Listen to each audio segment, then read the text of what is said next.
এইরকম একটা ঘটনা ঘটে যাওয়ার পর স্বাভাবিকভাবেই এলাকার মানুষ তারা ক্ষোভে ফেটে পড়েন। সব আক্রোশ গিয়ে পড়ে স্কুলের উপরে, প্রথমে পুলিশের উপরে এবং তারপর স্কুলের উপরে। স্কুলের গেটে তুমুল বিক্ষোভ দেখায় এলাকার মানুষ এবং সেই সময় যখন প্রধান শিক্ষক স্কুলে ঢুকতে যান তখন অভিভাবকরা তাকেও মারধর করে। পুলিশের বিরুদ্ধেও তদন্তে গাফিলতির অভিযোগে ক্ষোভ। অক্ষয় রয়েছে আমার সঙ্গে, অক্ষয়ের সঙ্গে কথা বলবো। তার আগে সেই ক্ষোভের ছবিটা একবার দেখে নিন।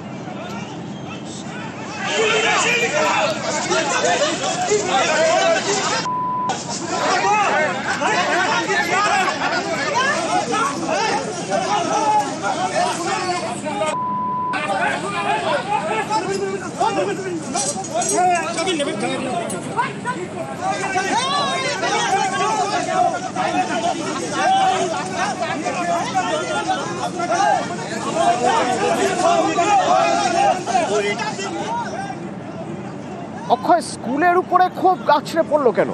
প্রধান শিক্ষকের কি দোষ? দেখো, তোমাকে জানি রাখি, এই ঘটনা সামনে আসার পর গ্রামবাসী থেকে শুরু করে বিভিন্ন এলাকার মানুষজন কিন্তু ক্ষোভ জন্ম নিয়েছে তাদের মনে। তার কারণ হলো, এই যে ঘটনা ঘটেছে এর পেছনে তো কারণ আছে। যখন নিখোঁজ হয়েছিল তখন থানাতে অভিযোগ করা হয়েছিল, সঠিক সময়ে তদন্ত হয়নি। এই ক্ষোভ জানাচ্ছে সাধারণ যারা গ্রামবাসী, আজকে যারা স্কুলে এসে প্রথমেই প্রধান শিক্ষককে তারা বিক্ষোভ দেখায়। প্রধান শিক্ষকের কাছে একটাই দাবি জানানো হয় যে এই শিক্ষকের যে কুকীর্তি ফাঁস হচ্ছে এতদিনে, তিনি কি জানতেন না? তাহলে স্কুল কর্তৃপক্ষ কেন ব্যবস্থা গ্রহণ করেনি? সেই মতো তাকে বিক্ষোভ দেখানো হয়, তার উপর চড়া হয়। উত্তেজিত জনতার হাত থেকে উদ্ধার করে রামপুরহাট থানার পুলিশ এই শিক্ষককে। তারপর ক্ষোভ পৌঁছায় পুলিশের ঘাড়ে। ঘটনাস্থলে রামপুরহাট মহকুমা পুলিশ আধিকারিক ছিলেন, তাকে ঘিরেও বিক্ষোভ দেখানো হয়। এলাকার মানুষদের একটাই প্রশ্ন, যে ঘটনা ঘটেছিল গত 28শে আগস্ট, তারপর থানায় অভিযোগ দায়ের করা হয়েছিল নিখোঁজের, কিন্তু তারপর থেকে সেভাবে কেন তদন্ত করা হলো না? এবং ঘটনার সামনে আসার পর 3 দিন পর ওই শিক্ষককে একবার আটকও করা হয়েছিল, তারপর বেশ কয়েকদিন জিজ্ঞাসাবাদ করে তাকে ছেড়ে দেওয়া হয়েছিল। সেই সময় যদি সঠিকভাবে তদন্ত করত এই শিক্ষককে জেরা করে, হয়তোবা এই ছাত্রীটি আজকে বেঁচে থাকতো বা উদ্ধার করা সম্ভব হতো। এই প্রশ্নই তুলছে গ্রামবাসীরা, যে সময়ে যদি পুলিশ সঠিকভাবে তদন্ত করতো তাহলে এই ঘটনা ঘটতো না, এবং যাকে গ্রেপ্তার করা হয়েছে তার যাতে দৃষ্টান্তমূলক শাস্তি হয় সেই দাবি করছে। স্বাভাবিক, পুলিশের ভূমিকা নিয়ে প্রশ্ন ওঠাই স্বাভাবিক। তার কারণ 28 তারিখে নিখোঁজ হয়েছিল, মানে গত মাসের 28 তারিখে ছাত্রী নিখোঁজ হয়ে যাওয়ার পর ঠিক 3 দিনের মাথায় 1 তারিখ পুলিশ আটক করে ওই শিক্ষককে। কিন্তু কি হয়, দেখা যায় তার বিরুদ্ধে কোনো প্রমাণ পাওয়া যায়নি, তাকে ছেড়েও দেওয়া হয়। এইখানেই পরিবারের এবং এলাকার মানুষের ক্ষোভ, যে তাহলে কি পুলিশ ঠিকমতো জিজ্ঞাসাবাদ করেনি? কেন প্রমাণ মেলেনি?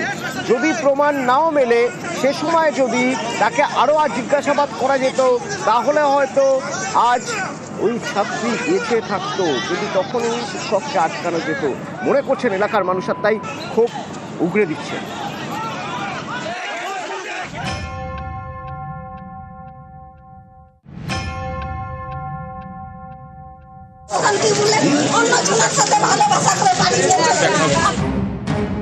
বীরভূমের রামপুরহাটের 7ম শ্রেণীর ছাত্রী গত 28শে আগস্ট নিখোঁজ হয়ে যায়। পরিবার অভিযোগ জানায় রামপুরহাট থানায়। অভিযুক্ত শিক্ষকের বিরুদ্ধেও থানায় জানানো হয়। অভিযোগ, পদক্ষেপই নেয়নি পুলিশ। যখন খোঁজ পেল ততক্ষণে সব শেষ। 20 দিন পরে মঙ্গলবার কালীডাঙ্গার সেচখাল থেকে বস্তাবন্দি টুকরো টুকরো দেহ উদ্ধার হয়। গ্রেফতার করা হয় সেই শিক্ষককেই। আমরা রিপোর্ট লিখেছি, তো কি করছিল এতদিন? বলতে কিছু করে না পুলিশ। কেস তো করেছিল, কিছু তদন্ত করে না। আগে মাস 28 তারিখে হয়ে গেছে, আর আজকে কত তারিখ হচ্ছে? তাহলে বলুন তো কতদিন হয়ে গেছে?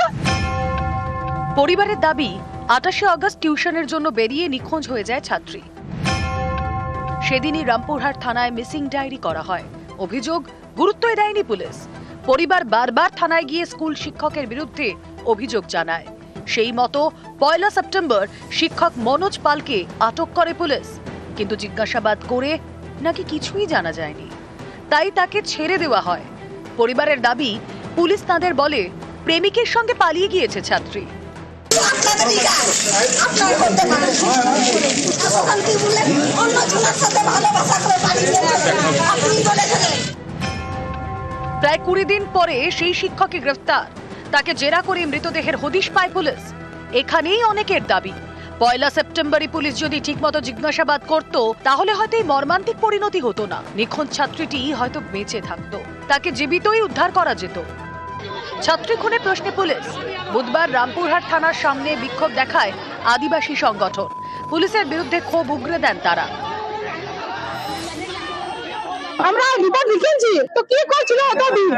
বলছে কিছু করে না পুলিশ, কেস তো করেছিল, কিছু তদন্ত করে নাই। আগে মাস 28 তারিখে হয়ে গেছে, আর আজকে কত তারিখ হচ্ছে? তাহলে বলুন তো কতদিন হয়ে গেছে?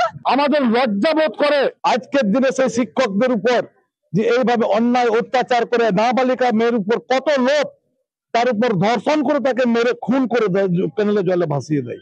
এই শিক্ষক সমাজের একটা কলঙ্ক। রামপুরহাট থেকে অক্ষয় ধীবর, নিউজ 18 বাংলা।